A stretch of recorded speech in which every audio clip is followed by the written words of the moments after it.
And then because he was at Yale, I theorized that he was very much exposed to the European influences of Art Deco as they were coming across to the United States. You had a lot of influence from the Mayan discoveries that were going on at that time, of the Aztec ruins and Mayan ruins in Mesoamerica. And you also had King Tut's tomb. Well, King Tut's tomb yielded all these treasures that showed people a new kind of art that they hadn't seen before.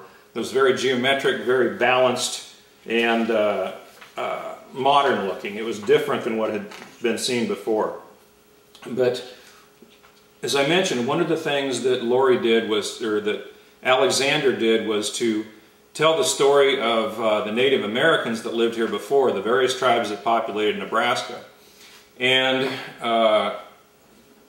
so consequently, the theme of the buffalo is used a lot in the sculpture throughout the building, because the buffalo was everything to the Indians. It was their food, it provided shelter and tools, and it kept them alive. As you may recall, once the white man started settling, diseases wiped out most of the Indian populations, and for the large part the buffalo were nearly exterminated. But there's a lot of very modern presentation of Laurie's designs of the bison, and I'll try and get another photograph of this. But as you can see, all of his detail was very geometric looking. He had like really symmetrical curls and so on these buffalo. So this was very unique, very modern.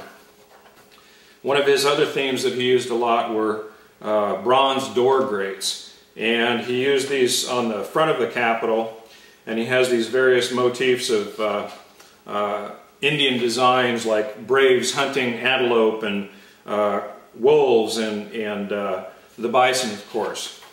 And so he also features the coming into the United States, or coming into Nebraska, of the pioneers. They're in their Conestoga wagon, and you have Buffalo Bill, or a figure resembling him, leading this party with their oxen drawing the Conestoga wagon, and an older couple, and then a young couple, and a baby and a youth.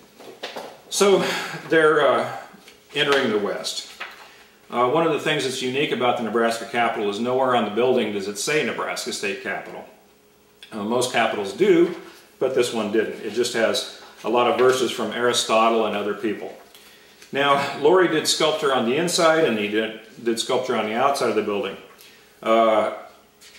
Originally, Nebraska had a bicameral legislature. By the time the building was completed, it became a unicameral. And it's the only one in the country, and so it's a one-house legislature. And that was an original idea of George W. Norris, who was a progressive politician in the 1920s and 30s. But as you go through the building, externally and internally, Laurie did sculpture all over the place. There's a fireplace in the governor's office, which I show here, and the cover is taken from that, a detail of it. And across this little border right here are 13 little medallions that represent each of the 13 colonies. And then there's a number of fireplaces that are decorated with beasts and Minutemen and speeches of Washington's farewell address. And then there's numerous architectural details that Laurie designed. And what I'd like people to know most about this building and about this art is all of it is original. None of it was copied from any place else in the world. It took basically 14 years for this whole project to be developed. The work on the building, the way the logistics would happen on this is Laurie would create these maquettes or plaster models in a studio at 1923 Lexington in New York City.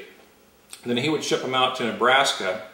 As he got them completed, the stone carvers would take them, and Eddie Ardolino was the head of the stone carvers, his company, and he employed Mr. Beretta, and they spent from basically 1922 up through November 22nd of 1934 completing the sculpture on this building. So right now it's 75 years old. But the beautiful thing about this work is it's so geometric, It was really a new style. It incorporated all these themes of prairie iconography, where there's corn used over and over again. There's the Indian people and buffalo used over and over again. And then he goes on not only to represent the law, but he has all these portraits of the various famous lawgivers throughout history.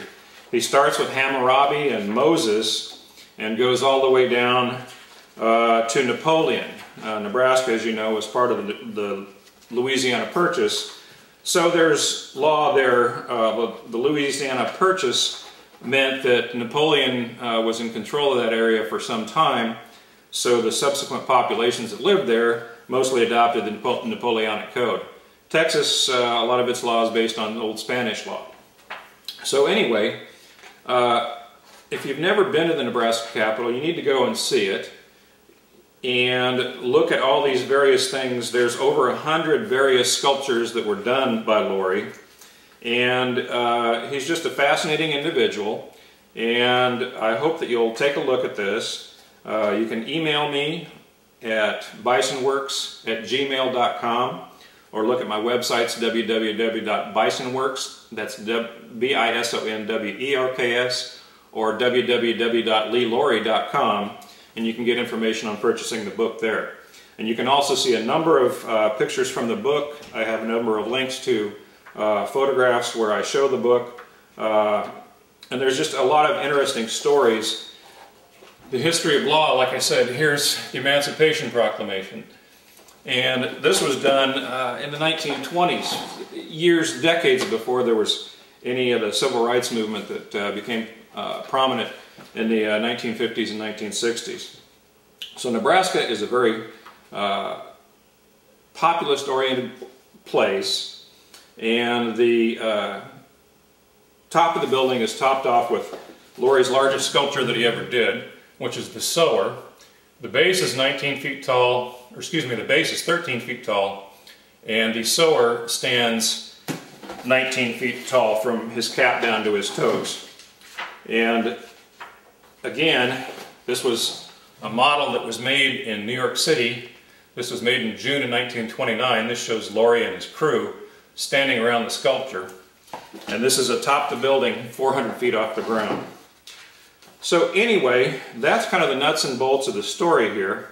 There's a number of other stories about each one of the developments of history, the story behind it, the story of the maquettes, the story about how at one time these maquettes were stored at the University of Nebraska and workmen were accidentally throwing them out the window to make room for something else. But anyway, that's the nuts and bolts of the book. I'm working on another book to show the rest of Laurie's work throughout the country, and I also, in my research, I uncovered a number of details that were proposed for the Capitol. You recall that the construction lasted 14 years basically, so from start to finish a lot of details were spun off in the process. So anyway, Laurie was quite a remarkable man. His career lasted from the Gaslight era to the Space Age. He was still working on sculpture when he was 85. A week before his death, after World War II, or excuse me, after the Great Depression, he moved to Easton, Maryland, and just did mostly sculpture on small monuments. He still did work for West Point at that time, and he still did work for the National Academy of Sciences. He had worked on it in the 20s, and then he came back 50 years later, basically, and created some more sculpture for it. And that's about it. So the book is available through blurb.com, blurb.com. The hardbound is $65. The softbound, which I just published yesterday, is $49.95. And my markup is tiny on these books.